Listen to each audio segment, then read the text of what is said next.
All right, start with your reaction tonight. Obviously, this is a big development out of Washington. Well, a lot of my best friends are conservatives, and I worked in the Ronald Reagan administration as an assistant United States attorney.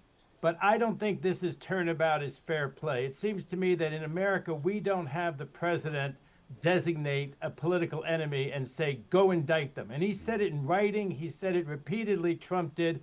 And I don't think this is the way we want to handle federal criminal prosecutions in America. There has to be some independence of the Department of Justice. And it's been quite clear it was not independent. And so, to my conservative friends, what goes around can come around. And we don't want this on either side of the political aisle, I don't think. Right, yeah, you mentioned he has mentioned this countless times on social media. Not only Jim Comey, but a lot of his, other political enemies, if you will. I was mentioning that shortly before you hopped on with us. But we've got Lisa Cook, who's on the Federal Reserve Board, the governor there. John Bolton, former national security advisor. Adam Schiff, a California congressman. George Soros, a big Democratic financier. Tish James, our state's attorney general, all sort of being brought up on charges that seem to have been spearheaded by the president. Walk us through this picture as you see it, as a whole.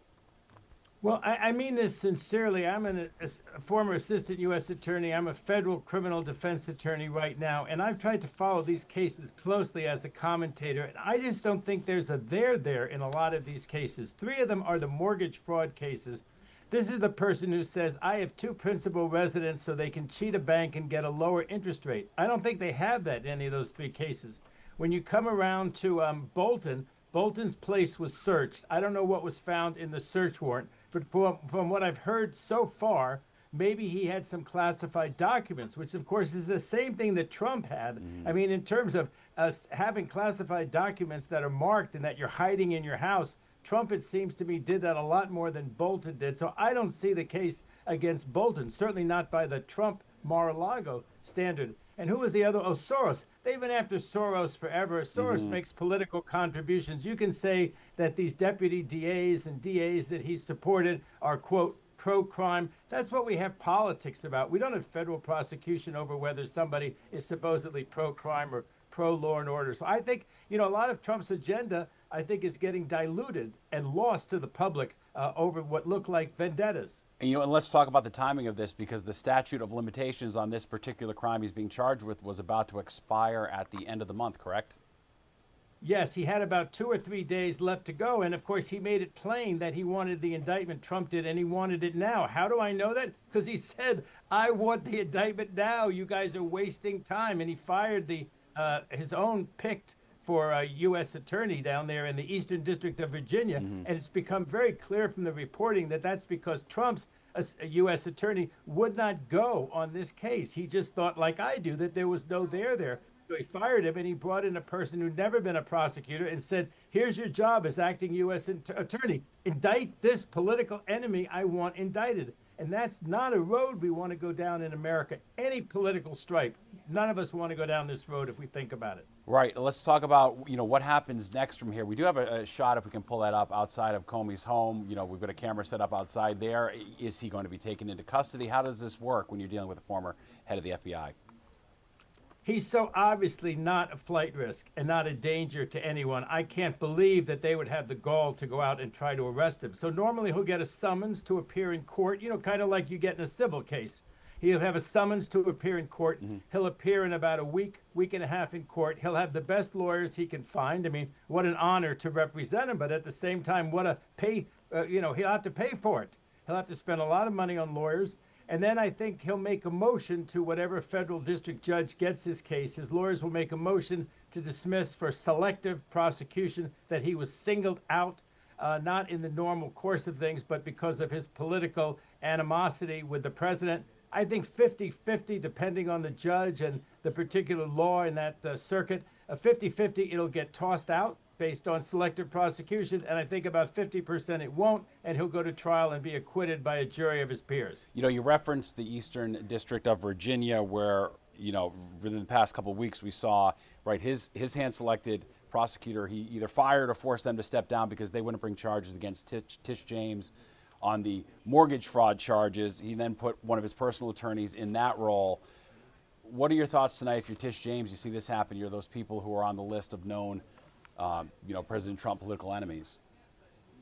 I don't think Tish James has anything to worry about, except, of course, having to pay a lot of money to a lawyer herself and having all of the tension and stress of being under federal indictment. But from what I've heard of the evidence so far, there really is just no evidence against her. It's not even close. I think the same with Senator Adam Schiff out here in California. I don't think that's even close. He told the bank that, I'm a congressman, which he was at that time. I live half the time in my district, and I live half the time in Washington, D.C., and the bank knew very well what the situation was, and they made the loan based on that. So I think for Comey, I think he has a very good chance of getting acquitted, but he's also going to have an awful lot of stress.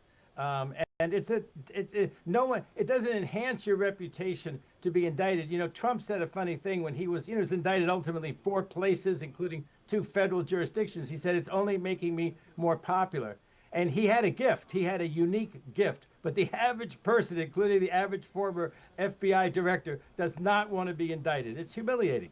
Yeah, no, it is certainly quite a moment for sure. And, of course, we also saw his daughter get fired as a prosecutor from the Southern District right here in New York earlier this summer. Do you put all these sort of events together? How do you tie them together? Well, that was even more mysterious. I thought that had more to do with the Jeffrey Epstein tapes and files. I think that a lot of people think that all the things that Trump are doing, even if they're outrageous and colorful and we comment on them and say, my goodness, they're so unprecedented, all of it's better than we're talking about the Jeffrey Epstein files.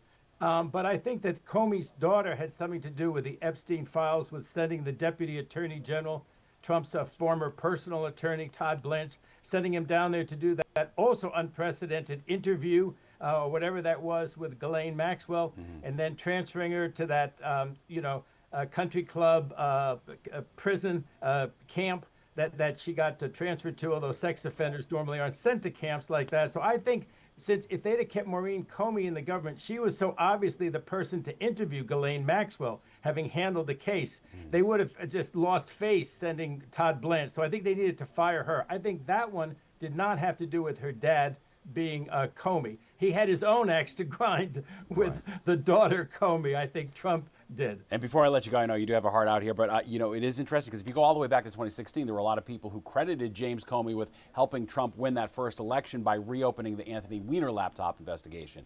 So just a wild road these two have been on for the past decade or so.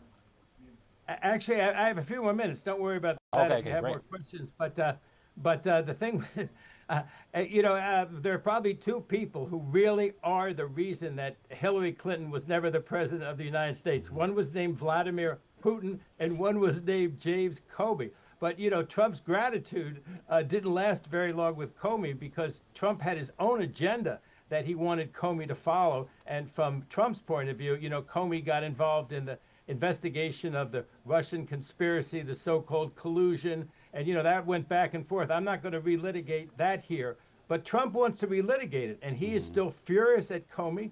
He feels like what Comey did was unforgivable. He felt that those FBI special agents who participated in a court-ordered search of Mar-a-Lago were unforgivable. He tried to drum all of them out of federal employment. A lot of those FBI agents lost their jobs. A lot of assistant U.S. attorneys lost their jobs. All they did was accept an assignment to work on the January 6 cases or the Mar-a-Lago search. They didn't volunteer for it. Anyway, they've all been drummed out of the federal service by Patel and by Trump. Right. I mean, what do you think about, the genie being put back in the bottle sometime down the road? Would that be the genie of the rule of order? I think America will survive. I think our democracy will survive. But this is like what Ted Cruz said about the Jimmy Kimmel situation. He said, what goes around comes around. Don't be short-sighted. If they canceled, a show on ABC today, Democrat will be back in the presidency and they'll cancel a show on Fox tomorrow. This is not good for anybody of any political stripe. America's great. We have this rough and tumble. We have real due process. We have an independent attorney general, so you don't get indicted on account of your political beliefs or your political opposition to the party in power. And we love this stuff. This is what makes us special in the world. Many things do, but this is one of the things that make us special in the world. And this sounds like the way this comes across is like a banana republic, right? The big cheese is really mad at some political opponent, and before you know it, that guy ends up indicted or ends up in jail. Not in America. You can be a gadfly. You can oppose the government your whole life and not spend a day having to worry about your security. You know what you have to worry about? when you make a certain kind of speech, somebody comes back and makes contrary speech. We debate things in this country and we oppose each other. My grandmother used to say we disagree, hopefully without being disagreeable. Right. Yeah, indeed. That's a great saying. Your grandmother was wise, as are you. David Katz, former federal prosecutor. We appreciate you joining us tonight on a certainly groundbreaking, historic night. There's lots of them, it seems, of late. We appreciate it. Pleasure's all mine. All Thanks. right. Thanks so much.